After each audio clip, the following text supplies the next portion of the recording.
हम अभी बलिया नगर परिषद के क्षेत्र में हैं और हमारे साथ जुड़े हुए हैं, यहाँ क्षेत्र भ्रमण को लेकर के निकले हुए थे। उप मुख्य पार्षद के पद पर हैं, काफ़ी सशक्त महिला उम्मीदवार हैं अनुपम कुमारी। और ये अनुपम कुमारी का परिचय मैं आपको एक और परिचय बताऊं कि जो पूर्व विधानसभा प्रत्याशी रहे थे राजकुमार प्रसाद जी, उनकी धर्मपत्नी है। क्या लगता है, हम आपको स्वागत तो करेंगे ही, लेकिन आपसे ये भी बात पूछेंगे कि उप मुख्य पार्षद का पद ही क्यों चयन किए आप? ऐसा है कि वो तो सरकार के द्वारा ही निर्धारित था, क्योंकि जो चेयरमैन का पद था वो आरक्षित था, इसलिए उस पर तो संभव ही नहीं था। और ये चूँकि महिला सीट था तो थोड़ी इच्छा हुई कि एक मौका मिला है तो क्या करेंगे, इस पद पर जीत जाएंगे तो क्या आपकी प्राथमिकता क्या होगी? सबसे बड़ी प्राथमिकता तो जो महिला सशक्तिकरण, जैसा कि कहा गया है कि महिला जो होती हैं, चाहे आप भगवान से लेकर के धरती पे कहीं भी देख लीजिए, तो महिलाओं का सबसे जो है ज़्यादा मान्यता दिया जाता है। या तो भगवती के रूप में कह लीजिए, या फिर धरती पर रानी लक्ष्मीबाई हैं, या फिर इंदिरा गांधी हो, या जो भी हैं। तो उस हिसाब से महिलाओं को आगे बढ़ना चाहिए।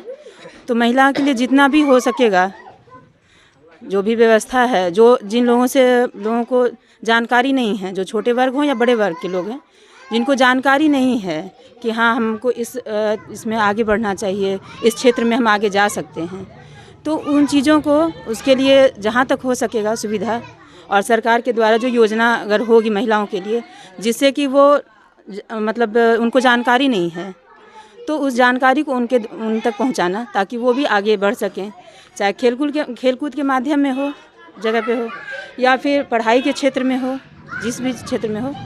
तो हम सरकार के द्वारा जो भी योजनाएं होंगी उसको आगे बढ़ाने के लिए, तो महिला सशक्तिकरण के लिए आप काम करना चाहते हैं। दूसरी बात नहीं, सिर्फ महिला सशक्तिकरण नहीं, बलिया नगर परिषद के लिए भी काम करना हमारा जिम्मेदारी भी हो जाएगा।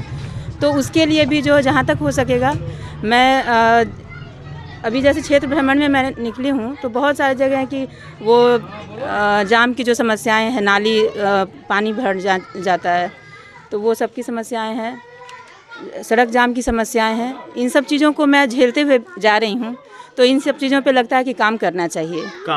जी बिल्कुल। हम कुछ कहें उससे पहले आपको एक जानकारी दे देते हैं कि बलिया नगर परिषद में उप मुख्य पार्षद के कुल 7 कैंडिडेट हैं, और 7 जो कैंडिडेट हैं उसमें अनुपम कुमारी जो हैं ये क्रम संख्या 1 पर हैं, और इनका जो चुनाव चिन्ह है वो गेहूं की बाली छाप है। अब हम आपको ये इसलिए बता रहे हैं क्योंकि अनुपम जी से जब हमारी बात हुई है, और जब से हम लगातार इनसे जुड़े हुए हैं, और जब भी बात होती है तो बड़ा सुलझा हुआ जवाब मिलता है।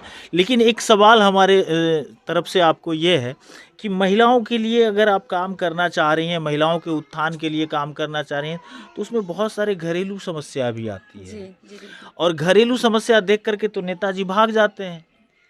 नहीं, और खास करके मैं खुद महिला हूँ, तो मुझे तो इस चीज़ों से भागना ही नहीं चाहिए। तो देखने लगते हैं कि 2 गो लड़ा है तो एगो को वोट जितने ज़्यादा होगा उन्ने जाएंगे। नहीं, ऐसी बात नहीं है।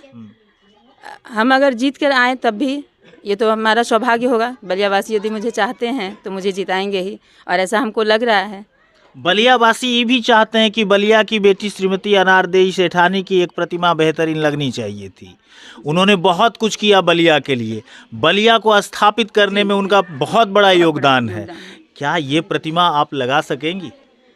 मेरा बिल्कुल कोशिश रहेगा। ये आपने मुझे सुझाव दिया है एक तरह से, तो मेरा पूरा बिल्कुल कोशिश रहेगा मेरा कि मैं अपने हिसाब से इस चीज़ को अंजाम दूं, इस काम को करूं।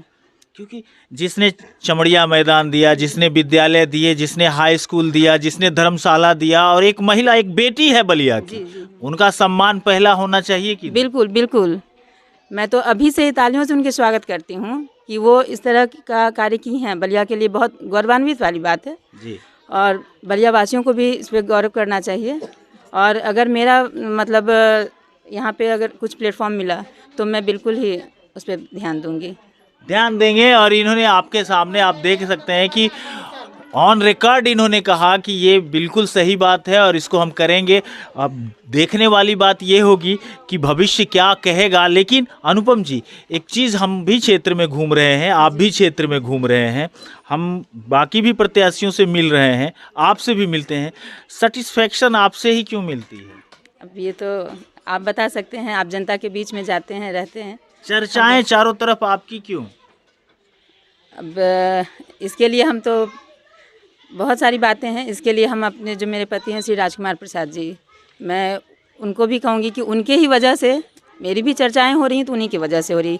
क्योंकि एक मुझे लगता है कि वो बचपन से उनमें, या जो हमारे ससुर जी थे वो एक बहुत बड़े समाज सेवी भी थे, राजनीतिक में बहुत बड़े वो महापुरुष कह सकते हैं उनको, श्री द्वारिका प्रसाद जी, जो अभी जीवित तो नहीं हैं लेकिन लोगों के आत्मा में अभी भी वो जीवित है। क्योंकि आज मैं जब कहीं भी निकलती हूँ तो लोग जब मुझे कहते हैं कि द्वारिका बाबू की जो बहू हैं, तो सुन करके मुझे बहुत गौरव महसूस होता है, बहुत खुशी मिलती है। तो एक उनके वजह से भी शायद मैं चर्चा में होंगी कुछ, क्योंकि अभी तक तो जो भी कार्य करने की जो अभी तो मुझे एक मौका मिल रहा है, तो जब मौका मिलेगा तभी मैं कार्य करूँगी, तभी लोग मुझे जानेंगे, परखेंगे कि हाँ हमने क्या किया है। अभी जो फ़िलहाल लोग जो मेरे चर्चा में मुझे रख रहे हैं वो राजकुमार प्रसाद जी। बाकी प्रत्याशी में और अनुपमा में क्या अंतर है? अब ये तो जनता ही बता सकती है, ये तो मैं नहीं बता सकती हूँ। आप नहीं बता। देखिए, ये अनुपमा जी थी जो उप मुख्य पार्षद के पद से यहाँ से चुनाव लड़ रही हैं, और इनके जो हस्बैंड हैं जो बहुत पहले से सामाजिक कार्यकर्ता के रूप में जाने जाते हैं, और उन्होंने यहाँ से विधानसभा का चुनाव भी लड़ा था, और इससे पहले भी इनके ससुर जी का राजनीति में एक अलग स्थान है, एक अलग छवि रही है, जो छवि आज तक बरकरार है। और उस छवि को बरकरार रखने के लिए बलिया नगर परिषद के लोग कितने आतुर हैं, ये देखने वाली बात होगी। और हम ये देखना चाहेंगे कि जो मान सम्मान, जो बलिया नगर परिषद के लिए, जो बलिया के लिए जिन सारी चीज़ों की आवश्यकता थी, उन सारी चीज़ों को पूरा करने वाला परिवार को स्थान मिलता है, या ये भी पैसों की आंधी में उड़ाए जा सकते हैं। हम राजकुमार जी से भी बात करेंगे। राजकुमार जी, हम आपसे भी रूबरू होना चाहते हैं। हम ये जानना चाहते हैं कि जितने सारे लोग यहाँ पे चुनाव लड़ रहे हैं, या जो जीते हुए प्रत्याशी लड़ रहे हैं चुनाव, उनके लिए भी, और जो हारे हुए प्रत्याशी जो चुनाव लड़ रहे हैं, या जो नए प्रत्याशी हैं वो भी चुनाव लड़ रहे हैं, उन तमाम लोगों से हम एक ही बात पूछना चाह रहे हैं आपके माध्यम से, कि काम करने को लेकर के, गुणवत्तापूर्ण काम हो बलिया में, इस बात को लेकर के कितने लोगों पर मुकदमा दर्ज हुआ? हमने तो सुना है कि आपकी पार्टी पर ढेरों मुकदमे हैं बलिया नगर परिषद में। जी नमस्कार। सबसे बड़ी बात है कि जो आंदोलनकारी होते हैं, जो क्रांतिकारी होते हैं, वह सरकारी केस और मुकदमे से कभी नहीं डरते। दर्जनों केस हैं हमारे ऊपर, लेकिन सार्वजनिक जीवन के केस हैं, व्यक्तिगत एक भी केस नहीं है। तो जब भी आपके पास व्यक्तिगत केस नहीं है तो आप समझ सकते हैं कि आपका छवि क्या हो सकता है। बिना पद का इतना केस आप उठाए जा रहे थे, इसका क्या मतलब है? सर देखिए, जब आप किसी सिस्टम का विरोध करेंगे, पद वाले लोगों को तो मुकदमा नहीं है। नहीं होगा ना, क्योंकि वह हमारे ऊपर हावी होने का प्रयास कर रहे थे। तो हावी होते हैं कब? जब वो सत्ता में है और सत्ता के हनक में वह सरकारी केस करवाते हैं। तो इन सब चीज़ों से जो क्रांतिकारी होते हैं वो डरते नहीं हैं। और हमारी जो पूरी टीम है, पूरी टीम इस बार जो है जनता के जनमत से जीत करके इस लोकतंत्र के महापर्व में स्थान प्राप्त करेगा। और मुझे विश्वास है कि जो अव्यवस्थाएं जिसके खिलाफ में हम लोग निरंतर लड़ते रहे, भ्रष्टाचार और अपराध के खिलाफ में, उस लड़ाई को हम लोग बखूबी अच्छे ढंग से लड़ेंगे और विजयश्री जनता को दिलाएंगे, और सुकून और राहत की सांस ले पाएगी यहाँ की जनता। सबसे एक चीज़ और हम आपसे जान लेना चाहेंगे कि लोग एक तरफ बलिया की जनता जिंदाबाद, बलिया नगर परिषद जिंदाबाद, बलिया के फलना चीज़ जिंदाबाद हो रहा है, लेकिन ये जिंदाबाद ज़मीन पर कब उतरेगा? वो कभी नहीं उतरेगा। कारण है इच्छा शक्ति नहीं है, और कमज़ोर लोग हैं वो जो आज जिंदाबाद का नारा लगा रहे थे। बलिया की जनता जिंदाबाद तो तब करना चाहिए था जब यहाँ के लोग भ्रष्टाचार के कारण थाने में जाते हैं तो 500 रुपया और 2000 रुपया मांगता है तो एक FIR होता है। बलिया का जिंदाबाद तब होना चाहिए था जिस समय ब्लॉक में जाते हैं BDO साहब के लिए वृद्धा पेंशन के लिए, और इंदिरा आवास के लिए उस समय पैसा मांगा जाता है। उस समय जिंदाबाद और मुर्दाबाद का नारा लगना चाहिए था। उस समय तो कोई नहीं आते हैं, उस समय तो सब लोग अपने अपने घर में रहते हैं। उनको सुकून मिलता है कि हम चैन से अपने धंधा पानी को कर रहे हैं, रोज़गार कर रहे हैं। और जो क्रांतिकारी हैं, जो लड़ने वाले हैं साथी, वो लड़ रहे हैं। तो जो लड़ने वाले हैं तो वो समाज देख रहा है ना कि हमारे लिए कौन जी सकता है, कौन मर सकता है। खून का एक एक कतरा देने के लिए तैयार रहने वाला व्यक्ति को समाज जानता है कि कौन है हमारे साथ। अच्छा, एक चीज़ और सर, बड़ा रोमांच में आपको ला देगा ये सवाल।